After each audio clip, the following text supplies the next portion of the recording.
Hey everybody, how's it going? Today I wanted to talk about something I alluded to in the last video, something amazing.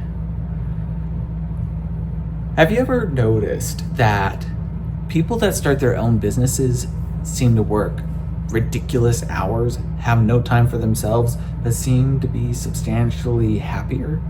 Have you also noticed that a lot of people that work 9 to 5 or work an additional 10 hours of overtime, if not more, feel overwhelmed, anxious, depressed, and then feel like they've had no need to move on? Well, let me tell you something fascinating. I was looking at a plethora of different groups of people who had started businesses, especially in niche categories that I'm not going to get into here, at least on this channel. But something I noticed is that these niche companies are starting to outsell and hit their own bottleneck constraints due to existing supply chain networks.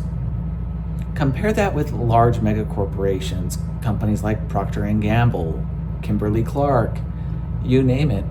We could even go to some of the other crazy brands that that no one even thinks about. Think about Johnson & Johnson, or any corporation that has more than 10 brands to their name. Mars Corporation, for example, isn't just M&Ms. They're a pet food company, an animal hospital, and more. So what does this have to do with small businesses? Two things. First, people are sick and tired of going out there and buying a product from a faceless corporation without any soul.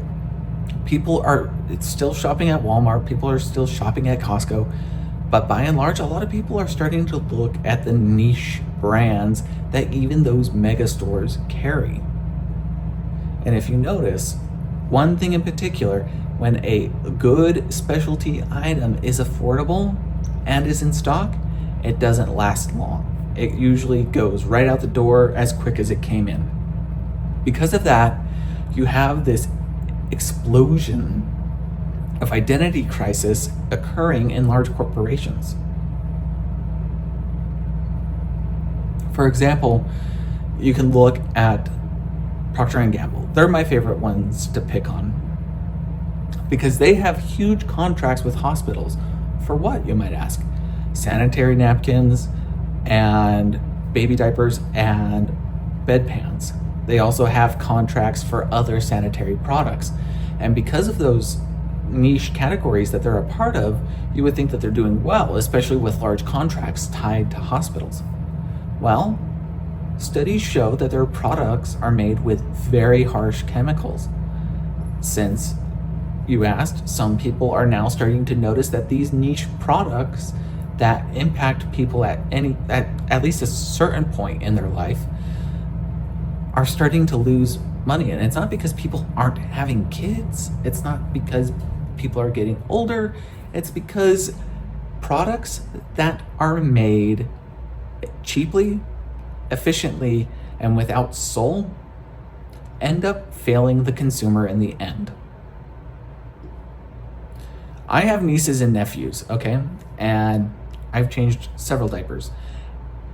The one thing I noticed is I feel like they keep getting cheaper and cheaper every single year. Next, what do I notice? Some of the lotions and ointments protect the skin, sure, but they don't nourish the skin. They don't revitalize the skin. And oftentimes, they're an irritant, leading to rashes, redness, and tenderness, which lead to your little ones panicking. When we get to elderly care, it's much of the same. These incontinence products are so thin and cheaply made that they don't even hold up anything to their European counterparts. And this seems to be exclusively an American problem, where these companies are taking advantage of people because they're the only ones sold in stores. But if you notice, Every time you go to the medical section, they're always full and never empty. Weird. Really weird. You would think with an aging population that those would increase. But no, people are going to medical supply stores to get the appropriate medical supplies that they need. Strange. It's almost like a good product is a good product. I wonder if this is anything similar to tech companies. It is. One of the crazy things that you can really look at when you compare everything is that companies that sell cheaper cell phones, cheaper MP3 players, or tablets are just pumping and then dumping. They're pumping all of these products into the market, and then if they go out of business, fine. They'll just start another business in a couple months, take whatever cash they had earned, and start over. They don't care. When you recycle products in that vicious cycle, nothing improves, and in fact, it makes the marketplace toxic, and it makes the bigger corporations bigger because there is no true competition. People are arguing right now that Apple, of all companies, is monopolistic. In some ways, I could see your point, but Apple as a whole does not meet the base definition for a monopoly. So, what is the definition for a monopoly? Glad you asked. It's any corporation that exceeds 60% or more in market share and has a market cap 95% higher than their projected earnings. Apple does not hit either of those categories. Apple does make up a significant portion of tablet sales in the United States at nearly half, but even with one product category, that's not enough. So why is the government going after them? Because they're not playing ball. Procter & Gamble, Kimberly Clark, Google, or Alphabet.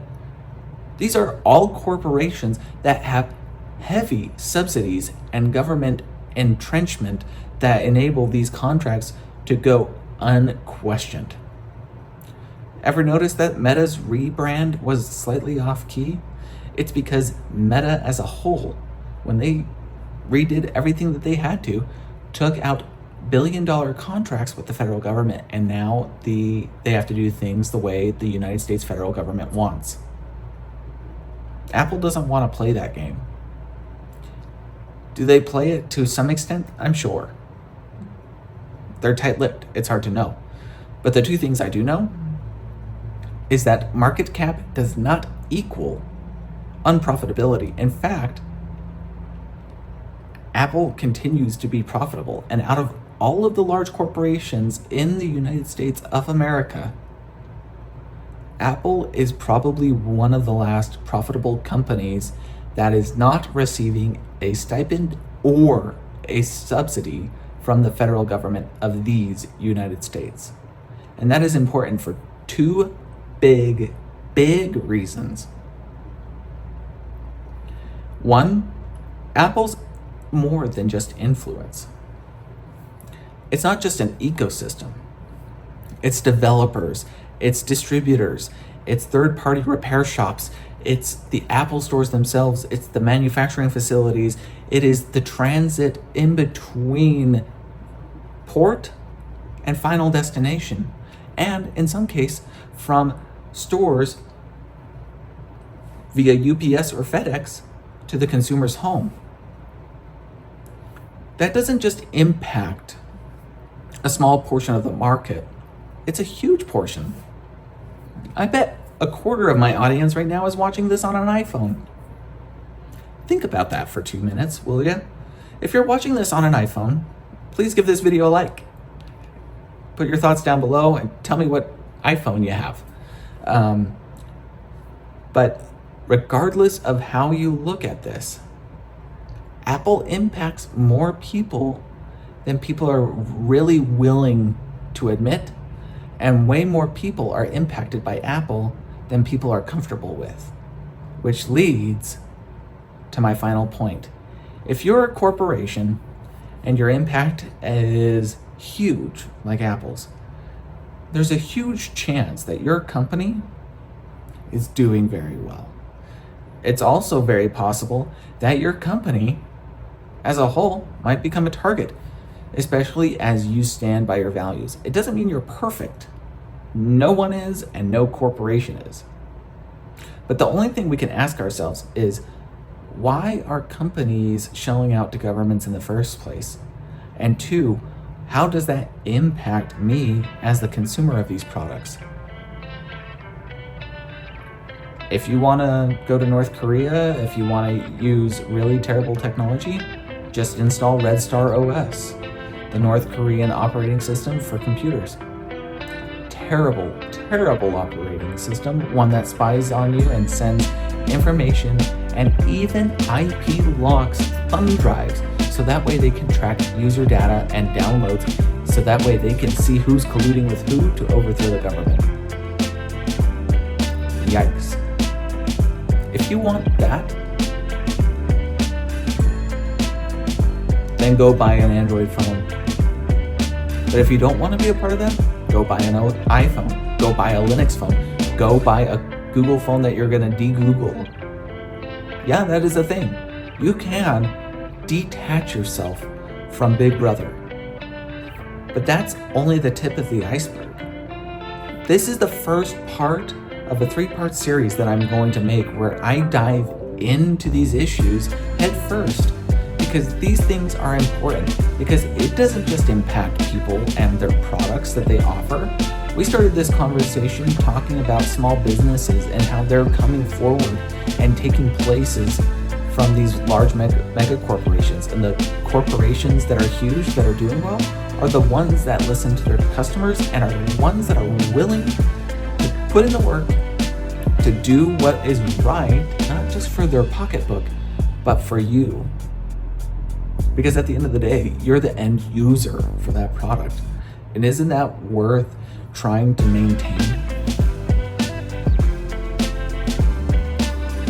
With that being said, I'd be interested to know your thoughts. And I know I use that phrase all the time, and maybe I need to come up with a different one. But until next time, I'll catch you on the next one.